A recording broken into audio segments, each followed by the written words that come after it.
spectacular to have you in the States here in Baltimore. No, thank you so much for inviting me. I love the energy. I love Baltimore. The people here are so warm. I love it. You know, what I really want to talk to you about is just, you have been a star your whole life. Literally, from the children's albums that you made to appearing on some of our favorite television shows. I mean, and then the drama, the Taiwanese drama. Like, talk to us about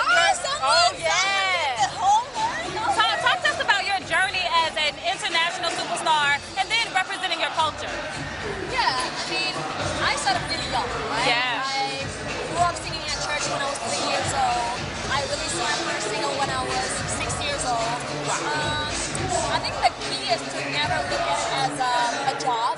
You know, both of my parents are former national athletes, so the way they raised me has always been about the art, about the real thing, you know, about the production, about the pre-production, about the rehearsals, the practice. I think that's what makes me me, you know.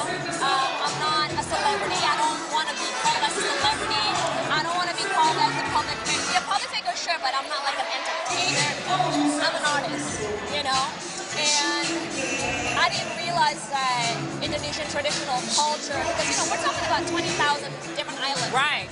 With so many different sounds, so many different, so much culture. Yeah. You know, I didn't realize that it influenced me so much until I write my songs or I perform on stage. And then I didn't realize that gospel music also influenced me a lot. Again, until I'm on stage, until I, you know what I mean, until I record my stuff.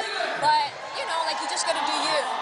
Well, you are definitely doing you. But what I love is that you are so authentic.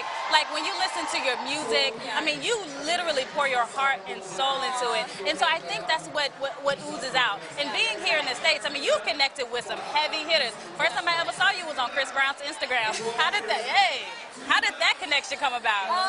So it started with social media, right? It started with Instagram. We've been following each other for, I don't know, like 3-4 years before that even happened.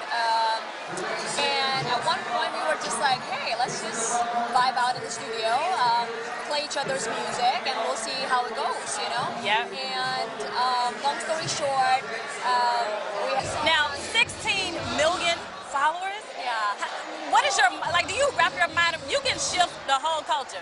Whatever you say goes. So basically, I have 16 million followers on Instagram and then another 17 on Twitter. So basically, I look at it as a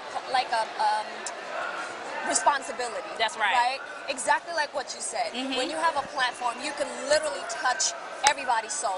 Just like that. So that's the reason why I'm always so careful about what I say, about what I put out to the world. I believe in energy. You know, I believe in positivity. Like, whatever you pour out into the universe, it's gonna, you know, give it back to you.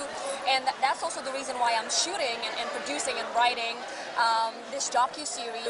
Start focusing on finding their own identity, embracing their vulnerability, and not always trying to look like a savage. You know what I mean? Like, it's okay for you to not be okay. You know? And I think that's the message that I want to share. Well, that's the exact message that we're talking about here at the BE Expo today. Absolutely. You embody it. We are just blessed to have you. Thank You're you awesome. so much. AGNEZ MO, new single out, Overdose with Chris Brown, and we'll expect more music from you, more projects, more documentaries, very soon. just more.